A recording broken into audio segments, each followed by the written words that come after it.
Assalamualaikum warahmatullahi wabarakatuh. Puji syukur kehadirat Allah Subhanahu wa taala yang telah memberikan kami kesempatan untuk memaparkan isi materi kami.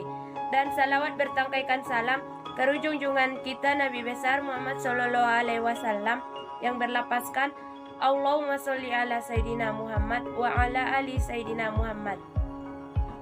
Yang kami hormati Ibu dosen pengampu pada mata kuliah ini, kami dari kelompok 3 akan memaparkan hasil materi kami tentang relevansi metodologi pembelajaran dengan materi pembelajaran akidah akhlak, yang dimana saya akan memperkenalkan diri dan rekan-rekan saya. Saya Fitri Adawiyah Siregar sebagai pemateri pertama sekaligus moderator, dan saudari Siti Azhara Eriani Harahap sebagai pemateri kedua, dan saudara Abdul Malik Ibrahim sebagai pemateri ketiga. Kami akan memaparkan isi materi kami yang akan dibacakan oleh saya Fitri Adawiyah Siregar NIM 2020100237 yang akan membacakan materi kami tentang relevansi metodologi pembelajaran dengan materi pembelajaran akidah akhlak. A. Pengertian akidah akhlak. Yang pertama, pengertian akhlak. Akhlak berasal dari kata akhlak, bentuk jamak dari aqaid, yaitu sesuatu yang wajib dipercayai atau diyakini hati tanpa keraguan. Akidah menurut syariah ialah iman yang kokoh terhadap segala sesuatu yang disebut dalam Al-Quran dan As-Sunnah yang berhubungan dengan 3 sendi akidah Islamiyah, yaitu yang pertama, ketuhanan meliputi sifat-sifat Allah Subhanahu wa taala dan nama-nama Allah yang baik dan segala pekerjaannya. Yang kedua, kenabian meliputi sifat-sifat nabi, keterpeliharaan mereka dalam menyampaikan risalah, beriman tentang kerasulan dan mukjizat yang diberi kepada mereka, dan beriman dengan kitab-kitab yang diturunkan kepada mereka. Yang ketiga, alam kebangkitan meliputi alam rohani, membahas alam yang tidak dapat dilihat oleh mata. Kedua, alam barzah, membahas tentang kehidupan di alam kubur sampai bangkit pada hari kiamat. Yang ketiga, kehidupan di akhirat meliputi tanda-tanda kiamat, huru-hara, pembahasan amal perbuatan.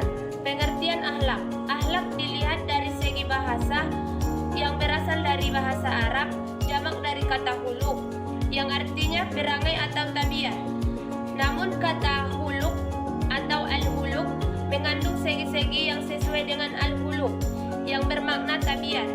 Menurut Kamus Besar Bahasa Indonesia, budi pekerti ialah tingkah laku, perangai, akhlak, budi pekerti mengandung makna perilaku yang baik, bijaksana dan manusiawi. B. Materi pembelajaran akidah akhlak. Materi akidah dan akhlak merupakan salah satu rumusan materi pembelajaran agama di madrasah yang meliputi Al-Quran, hadis, akidah akhlak, syariah atau fikih, ibadah muamalah, dan sejarah kebudayaan Islam yang secara interaktif menjadi sumber nilai dan landasan modal spiritual yang kokoh dalam mengembangkan keilmuan dan kajian akidah akhlak yang terkait dengan ilmu dan teknologi serta seni dan budaya. Cukup sekian pemateri dari saya yang akan dilanjutkan oleh pemateri kedua. Nama saya Siti Azhara Eriani Harahap, NIM 1920100114. Nah, di sini saya akan melanjutkan presentasi kami yang dimana C, yaitu ruang lingkup materi pembelajaran akidah akhlak. Nah, mata pelajaran akidah di madrasah ibtidaiyah berisi pelajaran yang dapat mengarahkan kepada pencapaian kemampuan dasar peserta didik untuk dapat memahami rukun iman dengan sederhana, serta pengamalan dan pembiasaan berakhlak Islami secara segenap pula untuk dapat dijadikan perilaku dalam kehidupan sehari-hari serta sebagai bekal untuk jenjang pendidikan berikutnya. Dan ruang lingkup mata pelajaran akidah akhlak di madrasah ibtidaiyah itu madrasah ibtidaiyah meliputi, yaitu ada 4, di mana A. aspek akidah keimanan, B. aspek akhlak, C. aspek adab Islami, dan D. aspek kisah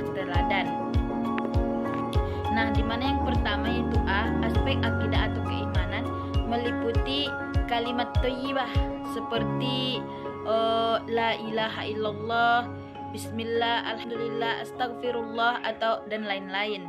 Dan yang kedua itu asmaul husna yaitu al-malikul quddus salamul mu'minul muhaiminul azizul jabbar dan lain-lain. Yang ketiga iman kepada Allah serta pembuktian sederhana kita kalau kita itu yakin sama Allah gitu. Contohnya sholat, bayar zakat dan lain-lain. Dan yang keempat itu meyakini rukun iman. Nah, contohnya iman kepada Allah, malaikat, rasul, kitab, dan hari akhir, qada dan qadir. Nah, di mana yang aspek kedua itu aspek akhlak yang meliputi pembiasaan akhlak karimah mahmudah secara berurutan disajikan pada tiap semester dan jenjang kelas, yaitu disiplin, hidup bersih, ramah dan lainnya. Nah, yang kedua menghindari akhlak tercela atau tercela yaitu mazmumah secara berurutan disajikan pada tiap semester dan jenjang kelas, yaitu sombong, malas, durhaka dan lainnya. Nah, yang nomor 3 lanjut yaitu aspek adab islami atau meliputi ada 4 isi, di mana yang pertama itu adab terhadap diri sendiri yaitu adab mandi, tidur, buang air besar, air kecil, berbicara, meludah, berpakaian, makan, minum, bersin, belajar dan bermain. Itu semua dari adab-adab aspek adab islami untuk diri sendiri yang pertama. Yang kedua itu terhadap Allah, di mana terhadap Allah itu adab di masjid, mengaji dan beribadah. Dan yang ketiga adab kepada sesama yaitu sesama manusia, bisa dibilang yaitu kepada orang tua, saudara, guru, teman dan tetangga. Nah, dan yang nomor 4 itu adab terhadap lingkungan yaitu kepada binatang, tumbuhan, tempat umum ataupun di jalan. Nah, yang keempat itu aspek kisah teladan meliputi secara garis besar mata pelajaran akidah akhlak berisi materi pokok sebagai berikut, yaitu hubungan vertikal atau antara manusia dengan Khaliknya ataupun Allah mencakup dari segi akidah. Nah, yang kedua hubungan horizontal antara manusia dengan manusia, di mana materi yang dipelajari meliputi akhlak dalam pergaulan hidup sesama manusia. Tiga, yaitu di mana yang pertama hubungan manusia dengan Allah. Nah, dalam kurikulum hubungan manusia dengan Allah merupakan materi pertama yang harus ditanamkan terhadap siswa dan menjadi dasar akidah Islam agar mereka meyakini keagungan Dia Sang Allah sebagai Tuhan yang menciptakan alam ini. Nah, yang kedua hubungan sesama manusia. Hubungan sesama manusia merupakan materi pelajaran akidah yang ditanamkan kepada siswa yang merupakan kelangsungan dan mengimplikasi dari bentuk hubungannya dengan Allah, manusia dengan, dan yang ketiga itu hubungan manusia dengan alam lingkungannya. Manusia di samping taat kepada Allah mampu bergaul sesama manusia dengan baik, juga diharapkan mampu mengelola dan memanfaatkan alam untuk kesejahteraan hidupnya antara binatang dan tumbuhan. Mungkin cukup sekian yang bisa saya sampaikan. Saya kembalikan kepada moderator. Sekian. Perkenalkan, nama saya Abdul Malik Ibrahim, NIM 192011010119. Saya akan melanjutkan materi yang ketiga. D. Pemahaman materi akidah akhlak. Pemahaman materi akidah akhlak adalah upaya sadar dan terencana dalam menyiapkan peserta didik untuk mengenal, memahami, menghayati dan mengimami Allah Subhanahu wa taala dan merealisasikan dalam perilaku ihsan dalam kehidupan sehari-hari melalui kegiatan bimbingan, pengajaran, latihan, penggunaan, pengaman dan pembiasaan. E. Relevansi metodologi pembelajaran dengan materi akidah akhlak. A. Dasar pemahaman materi akidah akhlak. Setiap usaha, kegiatan, dan tindakan yang disengaja untuk mencapai suatu tujuan harus mempunyai dasar untuk landasan sebagai tempat berpijak yang kuat dan baik, agar dapat mencapai hasil yang diinginkan. B. Tujuan pemahaman materi akidah akhlak. Tujuan dapat mengarahkan ke masa suatu proses itu.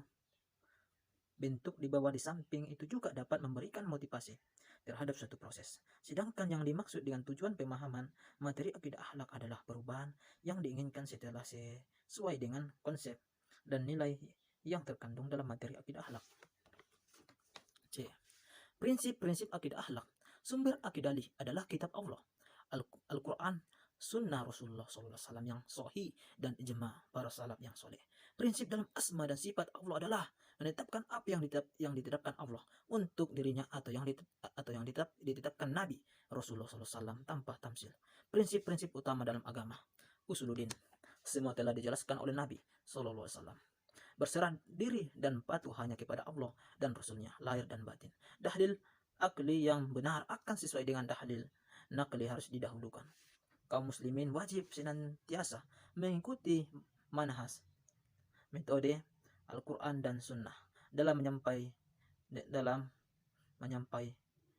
sanggahan dalam akidah. Adapun metode-metode yang digunakan adalah metode ceramah, metode tanya jawab, metode resitasi, pemberian tugas, metode dokumentasi, metode.